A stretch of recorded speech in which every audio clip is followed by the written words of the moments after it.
14వ రోజు మరో మలుపు నా ఆత్మకథ అంటూ రమణి గారు తన ఆత్మకథని అక్షర రూపంగా పుస్తక రూపంగా మనకు అందించిన ఈ అద్భుతమైన జ్ఞానము ఎక్కడో వింటామో ఎవరో చెప్పింది చదువుతాం.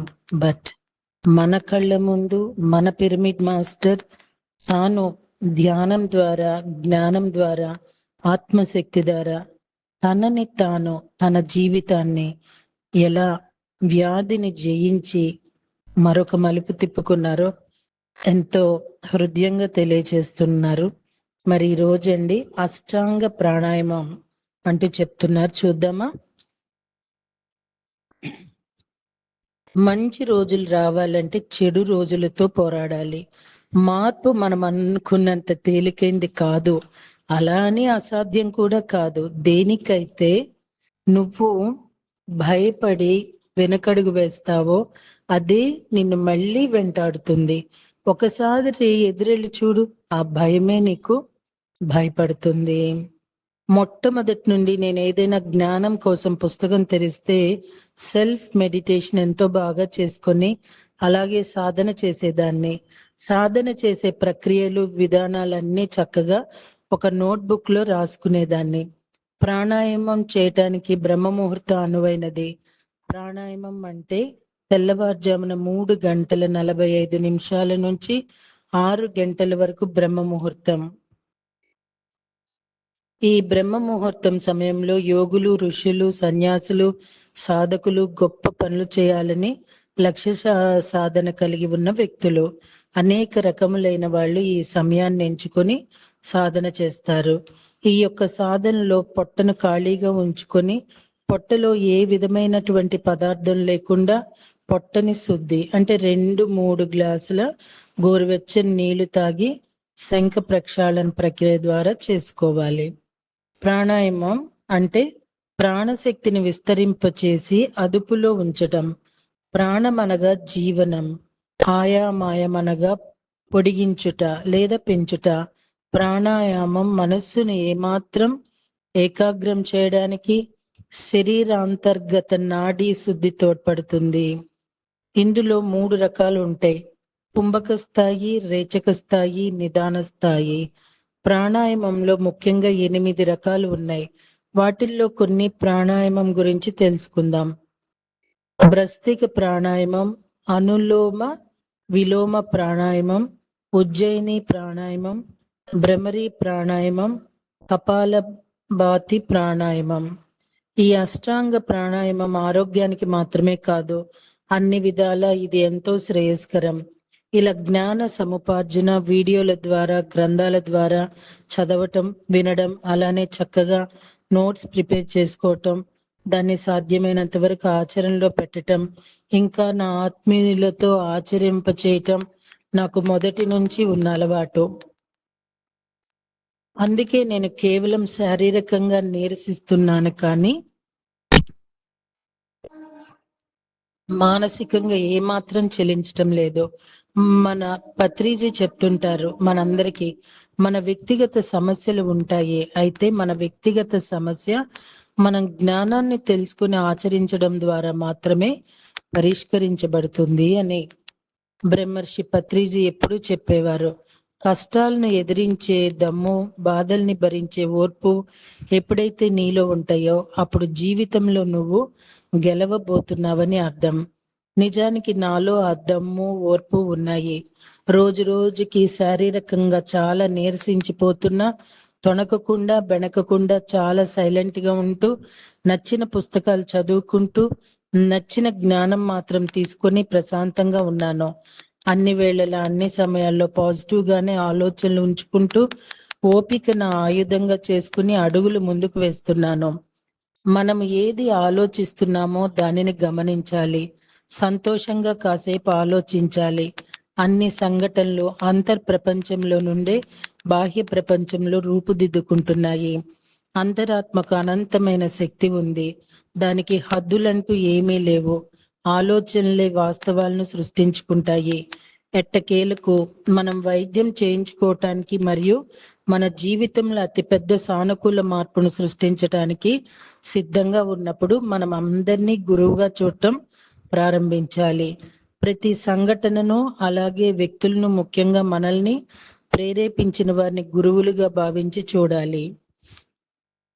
మీలో ఉన్నదాన్ని మీరు బయటికి తీసుకొని వస్తే మీకు ఉత్పత్తి చేసేది మిమ్మల్ని రక్షిస్తుంది. మీలో ఉన్న దాన్ని మీరు బయటకు తీసుకురాకపోతే మీరు బయటకు తీసుకురానిది మిమ్మల్ని నాశనం చేస్తుంది. రోజు రోజుకి నేను చాలా నీరసించిపోతున్నాను, ఒంటరిగా ఉంటున్నాను, ఎవరితో మాట్లాడాలని అనిపించటం లేదు. నా గదిలో అలాగే కూర్చోవటమో పడుకోవటమో చేస్తున్నాను. నాకు కావలసిన వీడియోలు చూడటం, మెడిటేషన్ చేయడం, చాలా వరకు ఒంటరిగా నాతో నేను గడుపుతున్నాను. అన్ని తింటున్నప్పటికీ కూడా హెచ్బి తగ్గిపోవటం వల్ల బలవంతంగా ఇప్పటికే 9 సార్లు రక్తం ఎక్కించారు. శరీరం వెయిట్ అసలు తగ్గకూడదు అని డాక్టర్ చెప్పటం వలన వెయిట్ మేనేజ్ చేస్తూ వస్తూ ఉన్నాను. శ్రీలక్ష్మి దుగ్గిరాల. హాస్పిటల్ నుంచి నేరుగా Srilakshmi Duggirala great meditator, light worker గారి దగ్గరకు వెళ్ళాలి. ఎందుకంటే టాక్యాన్ హీలింగ్ ఛాంబర్ వాళ్ళ ఇంట్లో ఉంది. శ్రీలక్ష్మి అంటే light worker, senior pyramid master నాకు అనుకోకుండా కాల్ చేశారు. తాను సడన్ గా నాకు కాల్ చేసేసరికి తనకి నేను ఎక్కడ ఉన్నది చెప్పకూడదని తడబడుతూ పొడిగా మాట్లాడటం చూసి నా మాటల్ని బట్టి నేనేదో కష్టమైన పరిస్థితుల్లో ఉన్నట్లు తాను గ్రహించి, ఎక్కడున్నారు రమణి అని ఖచ్చితంగా అడిగేసరికి ఇక నేను తప్పించుకోలేక ప్రస్తుతం ఉన్న నా పరిస్థితి మొత్తం చెప్పి, మరియు ఇప్పుడు బ్లడ్ ట్రాన్స్ఫ్యూషన్ అవుతుంది అని హాస్పిటల్లో ఉన్నానని చెప్పడం జరిగింది.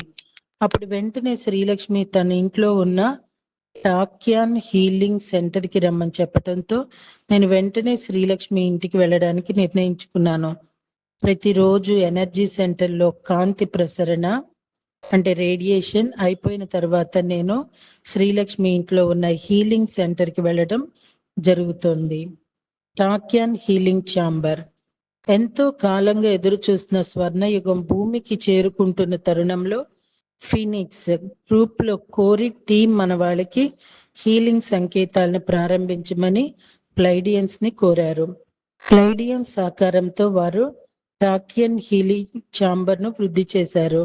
ఇది ఉన్నత తలాల అంటే హయ్యర్ డైమెన్షన్స్ నుండి ఫిజికల్ మ్యాటర్ లోకి వారి ద్వారా వచ్చిన అద్భుతమైన అధునాతనమైన సాంకేతికత. ఇప్పుడు ప్రపంచవ్యాప్తంగా మనందరికీ అందుబాటులో ఉంది టాక్యాన్ హీలింగ్ ఛాంబర్. ఇది ప్రేమ యొక్క శక్తిని ప్రసాదిస్తుంది. ఇది కేవలం షరతులు లేని ప్రేమలో ఏకత్వాన్ని సూచిస్తుంది. జీవితంలోని రోజువారి సవాళ్ళను ఎదుర్కొంటున్నప్పుడు మానసిక స్థితిని పాజిటివ్ గా ఎంచుకోవటం ముఖ్యం. ఈ సాంకేతిక ఆధ్యాత్మికతలో నింపబడి శరీరం, మనస్సుని, ఆత్మను ఉన్నత స్థాయికి తీసుకుని వెళ్లే క్రమంలో మన లోపల ఉన్న సమతుల్యత పాయింట్ను గుర్తించేలా చేస్తుంది. మనసు, శరీరము మరియు ఎమోషన్స్ ని బ్యాలెన్స్ చేయడం ద్వారా టాక్యాన్ హీలింగ్ ఛాంబర్ దీన్ని సాధించడంలో సహాయపడుతుంది. టాక్యాన్స్ అంటే ఏమిటి? టాక్యాన్ కణాలు కాంతి కంటే వేగంగా ప్రయాణించే సబ్ అటామిక్ కణాలు. అవి భౌతిక పదార్థాన్ని ఆధ్యాత్మిక కాంతితో నింపి కణాలు ఒక సాంకేతిక ప్రక్రియ. కణాలు సాంకేతికత పెరిగే కొలది ఆ టాక్యాన్ లో భౌతిక పదార్థాన్ని కలుపుతూ మరియు ఆ పదార్థాన్ని కంపోజ్ చేసే పరమాణువు క్రింద కాలం యొక్క క్వాంటం లక్షణాలను శాశ్వతంగా మారుస్తుంది.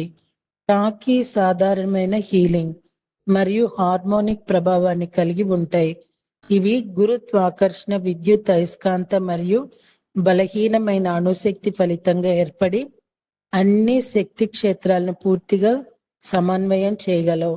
ఎనర్జీని సమన్వయం చేస్తుంది మరియు యాక్టివేట్ చేస్తుంది. తద్వారా మానవుని యొక్క మానసిక, భావోద్వేగ మరియు భౌతిక శరీరాన్ని కూడా ప్రభావితం చేస్తుంది. ఇవన్నీ మన శారీరక ఆరోగ్యాన్ని మరియు మనసుని ప్రభావితం చేస్తాయి. టాకీ హీలింగ్ సెషన్స్ మన ఉనికి యొక్క అన్ని అంశాలపై అద్భుతమైన పాజిటివ్ ప్రభావం కలిగి ఉంటుంది. అన్ని జీవుల ప్రకాశవంతమైన ఆరోగ్యం మరియు అందరి వైపు సాహసం చేయగల ప్రక్రియను పంపిస్తున్నది. ప్లైడియన్స్ కాంతి టాకియన్ ప్రాథమిక శక్తి ఎలా ఉపయోగిస్తామో చూద్దాము. వారు హైపర్ స్పేస్ వరల్డ్ సృష్టించడం ద్వారా హీలింగ్ సమాచార ప్రసారం మరియు ఇతర ప్రయోజనాల కోసం స్పేస్ షిప్ల కోసం హైపర్ శక్తి వనరులు ఉపయోగిస్తారు. ఎంట్రోఫిక్ మరియు సెంట్రోఫిక్ మధ్య సరిహద్దు సూచించే టాకియన్ ఇప్పుడు మన గ్రహాల చుట్టూ ఉంది. హైపర్ ఎనర్జీ కాస్మిక్ కిరణాలు ఇంటర్ సెలార్ స్పేస్ నుండి మన ఈ సౌర సంస్థ వ్యవస్థలోకి ప్రవేశిస్తాయి మరియు టాకియన్ వ్యవస్థలోకి తీసుకుని వస్తాయి. అంతరిక్ష నౌక హైపర్ డైమెన్షన్ పరిధిలోని వారి ద్వారా మన గ్రహం యొక్క ఉపరితలంలో చేరుకుంటుంది మరియు ఈ టాకియన్ ఫినిక్స్ గ్రూప్ ప్లైడియన్ సహకారం ద్వారా అభివృద్ధి చేసిన టాకియన్ హీలింగ్ ఛాంబర్ ఉపయోగించవచ్చు. ఈ ప్రత్యేక టాకియన్ ఛాంబర్ హయ్యర్ డైమెన్షన్ భౌతిక ప్రసాదంలోని టాకియన్ అనుమతి మరియు ఎనర్జీ ఎలా ఉపయోగపడుతుందో టాకియన్ పరిచయం ద్వారా భౌతిక రసాయనాల కంపోజిషన్ మార్చబడదు. టాకియన్ శక్తి తరంగాలు కాంతి కంటే వేగంగా కదులుతాయి మరియు భౌతిక పదార్థం యొక్క ఎంట్రోఫిక్ తగ్గిస్తాయి. దీని కారణంగా వృద్ధాప్య ప్రక్రియను కూడా తగ్గించుకోవచ్చు. రోగ నిరోధక శక్తిని బలోపేతం చేస్తుంది. టాకియన్ హయ్యర్ శరీరం ఎనర్జీ భౌతికంగా ప్రభావితం చేస్తుంది కాబట్టి అవి మన ఆధ్యాత్మిక అభివృద్ధిని నాటకీయంగా వేగవంతం చెయ్యగలవు. టాకియన్ శక్తి ఆరోగ్యంపై చాలా సానుకూల ప్రభావం చూపిస్తుంది. టాకియన్ భవిష్యత్తు యొక్క సాంకేతికత అని రుజువులు స్పష్టంగా ఉన్నాయి. ఇది గందరగోళ పరిస్థితులను వాటి కొత్త స్థాయి పరిణామం చెందగల స్థాయిని అందిస్తుంది. మన చైతన్యమును పెంచుతుంది మరియు శాంతిని సృష్టించేందుకు అవసరమైన అంతర్దృష్టులను అనుభవించడానికి అవసరమైన బ్యాలెన్స్ ఇస్తుంది. నిజమేంటంటే టాకియన్ శక్తి ప్రపంచాన్ని మార్చలేవు గాని టాకియన్ శక్తి తీసుకుని మనం చేయగలము. మనలో ప్రతి ఒక్కరూ ప్రేమ శాంతి బ్యాలెన్స్ చేయగలిగితే టాకియన్ శక్తిని మన జీవితంలో తీసుకొని వచ్చినట్లయితే మనము ప్రపంచాన్ని మార్చగలం. కోబ్రా యొక్క మాటల్లో టాకియన్ ఛాంబర్ నిజానికి టాకియన్ ఛాంబర్లు మానవుని భౌతిక శరీరం హయ్యర్ డైమెన్షన్స్ లో శరీరం అన్ని స్థాయిల్లో సమన్వయం చేస్తాయి మరియు ఈ సాంకేతిక వాస్తవానికి దూరంగా మూల చైతన్యానికి ప్రభావితం కనెక్ట్ చేయగలదు. ఈ సాంకేతికతను ఓపెన్ మైండ్ తో ప్రయత్నించండి, ఎందుకంటే టాకియన్ కణాలు తమ పాత్రని తాము పోషించేలా చేయటం చాలా ముఖ్యం. టాకియన్ అండ్ హీలింగ్ ఛాంబర్ యొక్క నెట్వర్క్ నిర్మించబడుతుంది.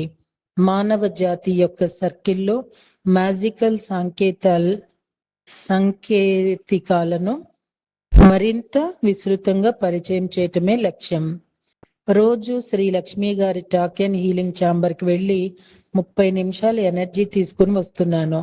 ఇవన్నీ చాలా బాగా తీసుకోవటం వల్ల నేను ఇప్పుడు ప్రసన్నంగా ఉంటున్నాను. ఇక్కడ నేను ఇంకొక విషయం చెప్పాలనుకుంటున్నాను. ప్రతిరోజు కాంతి స్వీకరణ అంటే రేడియేషన్ తీసుకునేటప్పుడు నేను ప్రొసీజర్ బెడ్ మీద పడుకొని కళ్ళు మూయగానే చాలా పెద్ద శబ్దాలతో ఆ ఇన్స్ట్రుమెంట్స్ స్టార్ట్ అవుతాయి. చాలా పెద్ద ఇన్స్ట్రుమెంట్స్ బ్లూ లైట్స్ తో నేను దాన్ని వేరే గ్రహంలో ఉన్నాననుకున్నంతలాగా రూమ్ ఉంటుంది. ఆ పెద్ద గదిలోకి వచ్చినప్పుడు నేను కళ్ళు మూసుకునేసరికి నాకు ఒక్కటే కనిపిస్తుంది. చాలా మంది హాస్టల్ మాస్టర్స్ పెద్ద క్యూ కట్టుకొని తోసుకొని వస్తుంటారు. ఒక మాస్టర్ వచ్చి నన్ను పలకరించి ఈ రోజు మీతో మాట్లాడటానికి నాకు అవకాశం దొరికిందని చెప్పి చాలా మాటలు మాట్లాడుతుండేవారు. ఎన్ని మాటలంటే ట్రీట్మెంట్ తీసుకున్న 3 నిమిషాల్లో ఒక 3-4 రోజులకు సరిపడే మాటలు. ఆ మాటలు ఏమిటనేది క్లారిటీ ఉండేది కాదు. ఒక్కొక్కసారి తెలుస్తుండేది. మీరు చాలా గొప్ప వ్యక్తులు. మీరు భూమి మీద ఇంత అద్భుతమైన సాహసం చేస్తున్నారు. మా నుండి మీకు ఏ సహాయం అవసరమైనా అందించడానికి మేము సిద్ధంగా ఉన్నాము. మేము భూమి మీద లేకపోయినా మీరు భూమి మీద ఉండి ఎంతో అద్భుతమైన పనిలో ఉన్నారు అని అర్థం వచ్చే మాటలు వాళ్ళు చెప్తుండేవారు. అలా ఈ 30 రోజుల్లో కూడా నాకు అదే అనుభవం. అయితే ఆ ఆస్ట్రల్ మాస్టర్స్ తర్వాత రకరకాల వేషాల్లో ఉండే మనుషుల్లాగా నాకు కనిపిస్తూ ఉండేవారు. రేపటి రోజు నుండి గ్రాండ్ మాస్టర్స్ తో అంటూ తన అనుభూతి అనుభవం ఏం చెప్తున్నారో తెలుసుకుందామా. Thank you.